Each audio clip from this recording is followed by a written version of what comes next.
What's up mga Kawili Boy? What if natanggal ka sa trabaho or ikaw ay na-terminate? Ano ba ang dapat mong gawin? Ikaw ba ay uuwi sa Pilipinas right away? Or maghahanap ka ng employer dito sa bansa Canada? So, ito ba ay legal?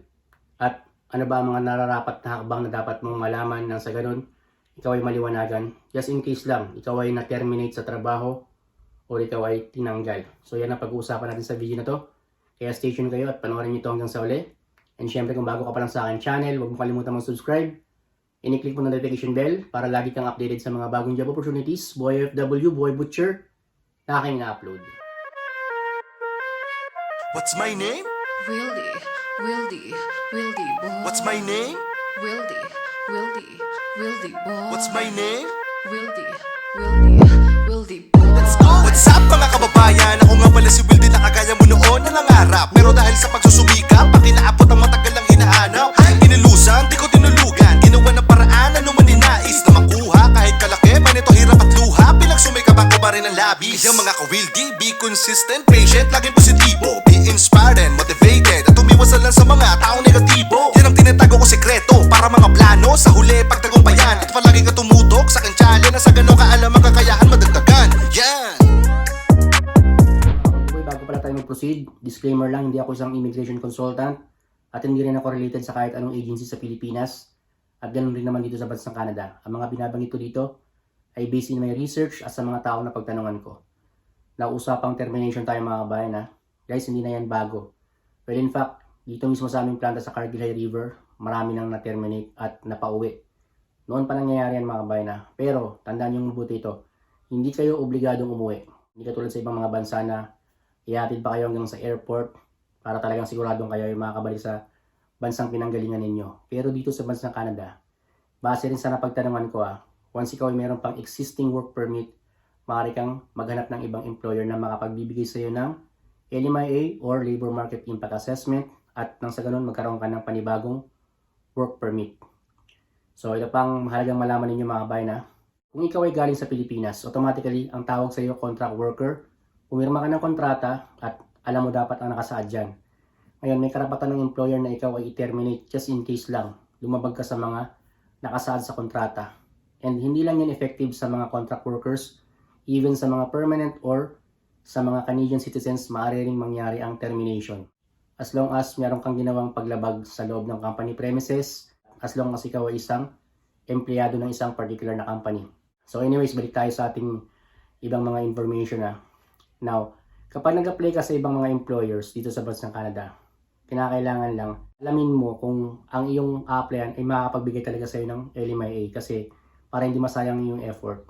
Kasi nga, ang kalaban mo dito oras Kasi nga yung iyong work permit, meron niyang validity. Just for example, na-hire ka ng 2022, so hanggang 2023 lang. Tapos na-terminate ka ng kalagitnaan ng 2022, well, ilang buwan na lang iyong lalagi sa Canada. So, from that period, kinakailangan makakuha ka agad ng employer na magbibigay sa'yo ng LMIA. Unang-unang gagawin mo, kung saan ang location mo ngayon, mag-apply ka doon kung merong mga establishment, fast foods, or kung ano bang mga establishment yan, supermarket, magtanong-tanong ka. Magpasa ka ng resume dyan. And pwede ka rin mag-apply online, job bank, Indeed. So kung wala kang mahanap dyan, pangatlong pamamaraan, maaari kang mag-post sa mga Filipino groups dito sa bansa Canada. Just for example lang, Filipino in Calgary, kung halimbawa lang ikaw ay nasa Calgary, or kung saan ka mang province naroroon. At pang-apat na pamamaraan mga Wildy Boy, para sa akin ito yung last resort mo. Just in case lang wala ka nang mahanap na ibang ways and means, nag-post ka na sa social media, ikaw na mismo ay nag-personal na nag-apply, wala ka nahanap, nagtanong-tanong ka, pasa ka sa Indeed or sa job bank, wala pa rin. Ang pinaka-last chance mo para sa akin ay kukuha ka na ng serbisyo ng isang immigration consultant dito sa bansang Canada, kung saan ka mang province naroroon. And tandaan mo mabuti, kinakailangan alam mo na ito ay may kalakip na bayad. Of course, magbabayad ka ng serbisyo nila para ang iyong application ay maproseso. Mahanapan ka ng employer na magbibigay sa iyo ng LMIA nang sa ganun magkaroon ka ng tuloy-tuloy na status. At syempre, be ready lang just in case sasabihin nila sa iyo na sa province na ito, nandoon ang mga employer na available na magbibigay sa iyo ng LMIA. So, willing ka to relocate. So, ganun talaga mga kabayan na sacrifice. May mga nangyayari din dito mga Kawili Boy na lumilipat ng ibang province kasi nga hindi sila na-PPR doon sa province kung saan sila nagtatrabaho. So, vice versa mga kabayan na marami dito mga pangyayari na talagang kinakailangan mong kaharapin at kinakailangan mong gawa ng paraan. So, lahat naman ay kayang solusyonan as long as kayo ay kikilos at huwag lang kayong mawawala ng pag-asa. So, ganun lamang. Kinakailangan handa kayo sa lahat ng mga pagkakataon. Lalo-lalo na kung ikaw ay nangangarap na magstay sa bansang Canada at maging isang permanent resident or to be a Canadian citizen. Okay mga Koldi Boy, bago ko tapusin yung video, sagutin ko lang itong katanungan ng ating kababayan.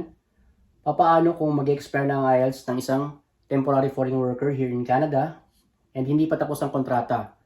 Maaari ba silang pauwiin sa Pilipinas?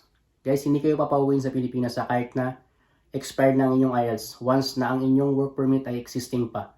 Just for example, na-expire ang inyong IELTS this year, 2023, pero ang validity ng iyong work permit is until 2025 pa. So, hindi ka papauwiin kasi nga may existing ka pang work permit dito or meron kang kontrata.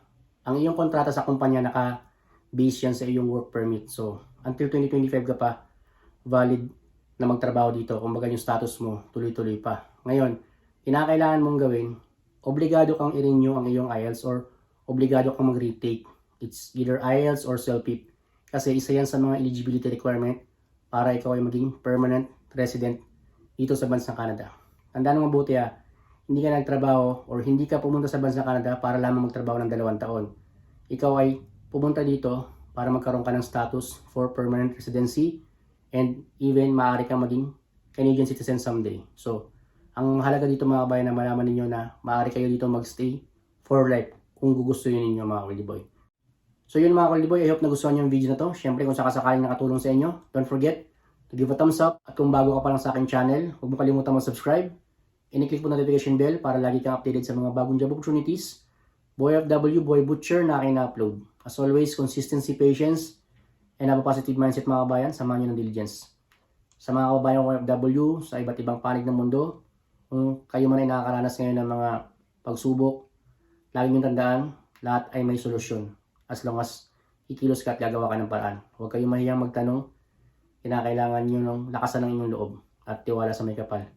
So ganun lamang, keep safe always, God bless mga Koldi Boy. See you in my next video. Bye bye mga kabayan.